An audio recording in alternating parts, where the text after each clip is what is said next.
Middle east में जंग अब और ज्यादा खौफनाक हो जाएगी, बल्कि ये जंग अब विकराल रूप लेगी। बाकायदा इस बात का ऐलान ईरान ने खुद किया है, क्योंकि ईरान ने अपने सुप्रीम लीडर अली खामेनेई को खो दिया है। आपको बता दें, इजरायली हमले में अली खामेनेई की मौत हो गई है, बल्कि खामेनेई की बेटी, दामाद और पोती की भी मौत की खबर है। बाकायदा इस बात का ऐलान ईरानी मीडिया ने खुद किया है। इस खबर के बाद ईरान में हर तरफ मातम पसरा हुआ है, मस्जिदों में लोग पहुंच रहे हैं।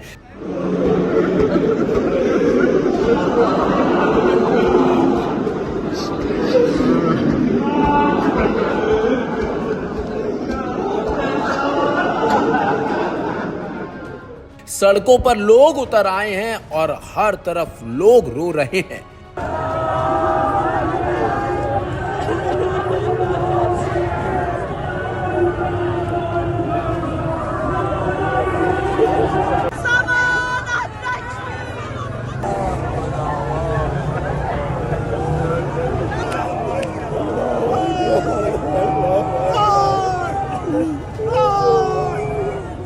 आपको बता दें, इजरायल और अमेरिका के खिलाफ जवाबी कार्रवाई करते हुए ईरान ने अब खाली क्षेत्र के कई ठिकानों को निशाना भी बना दिया है। इस हमले की गूंज संयुक्त अरब अमीरात के सबसे चमकदार शहर दुबई तक सुनाई दी है। मिसाइल और ड्रोन हमलों की खबरों के बीच शहर के प्रतिष्ठित इलाकों में अफरा तफरी मच गई है। सबसे पहले धमाकों की आवाजें डाउनटाउन दुबई से सुनाई दी, जहां दुनिया की सबसे ऊंची इमारत बुर्ज खलीफा स्थित है। वहां मौजूद लोगों ने बताया कि करीब रात के 11 बजे गड़गड़ाहट के बाद आसमान में चमकती रोशनी दिखाई दी और फिर जोरदार धमाका हुआ।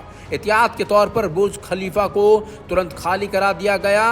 हालांकि अधिकारियों ने स्पष्ट किया है कि इमारत सीधे हमले का निशाना नहीं बनी, बल्कि इंटरसेप्ट की गई मिसाइलों के मलबे के कारण खतरे में आई थी और खतरे की आशंका बढ़ी थी। इसी वजह से बुर्ज खलीफा को खाली करवाया गया। लेकिन इसी बीच दुबई एयरपोर्ट की जो वीडियो आई है, उसने हर किसी को चौंका दिया है।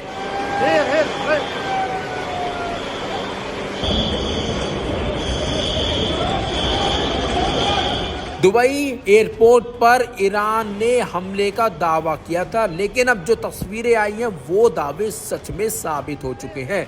दुबई एयरपोर्ट में हर तरफ धुआं धुआं दिखाई दे रहा है, अफरा तफरी मची हुई है और दुबई एयरपोर्ट को भारी नुकसान हुआ है ईरानी हमले में। बाकायदा दुबई एयरपोर्ट पर जो फ्लाइट थी उनको पहले ही बंद कर दिया गया था, लेकिन अब जो तस्वीर आई है उन्होंने सभी को हिलाकर रख दिया है। इसी दौरान शहर के प्रतिष्ठित पर्यटन स्थल पाम जुमेरात से भी धमाके और आग लगने की खबरें आई हैं। ये मानव निर्मित द्वीप अपने लग्जरी होटलों और रिहायशी टावरों के लिए मशहूर है। दुबई मीडिया ऑफिस के अनुसार एक इमारत में विस्फोट की सूचना मिलते ही इमरजेंसी रिस्पांस टीम मौके पर पहुंची।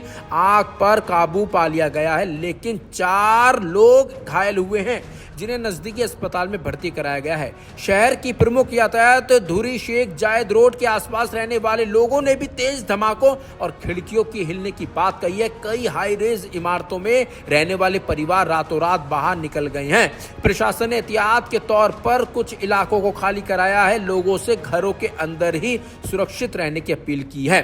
वहीं हवाई सुरक्षा को ध्यान में रखते हुए दुबई अंतर्राष्ट्रीय हवाई अड्डे को संचालन अस्थायी रूप से रोक दिया गया था। एयर स्पेस बंद होने के कारण कई उड़ानें रद्द और डाइवर्ट करनी पड़ी थी, लेकिन अब जो तस्वीर एयरपोर्ट से आई हैं उन्होंने साफ कर दिया है कि ईरानी हमले में एयरपोर्ट को भारी नुकसान हुआ है। वहीं विश्लेषकों का मानना है कि हमला क्षेत्र में पहले से चल रहे तनाव का विस्तार है। इजराइल के हालिया हमले के बाद ईरान ने बड़े पैमाने पर जवाबी कार्रवाई का ऐलान किया है। दुबई पर हुआ ये हमला सीधे तौर पर यूएई की सैन्य भूमिका से जुड़ा नहीं माना जा रहा है, बल्कि इसे व्यापक क्षेत्रीय संघर्ष का हिस्सा समझा जा रहा है। फिलहाल दुबई में स्थित कंट्रोल में नहीं है, बाहर हो चुकी है कंट्रोल से। सुरक्षा एजेंसियों का अलर्ट भी है और संवेदनशील स्थलों पर निगरानी बढ़ा दी गई है। लेकिन आपको बता दें, दुबई में भारतीय लोग फंस चुके हैं, वो लोग भारत नहीं आ पा रहे हैं। अब उन्हें बस उम्मीद है कि भारत सरकार उनकी मदद करेगी और किसी तरह उन्हें वहां से वापस यहाँ भारत लेकर आएगी।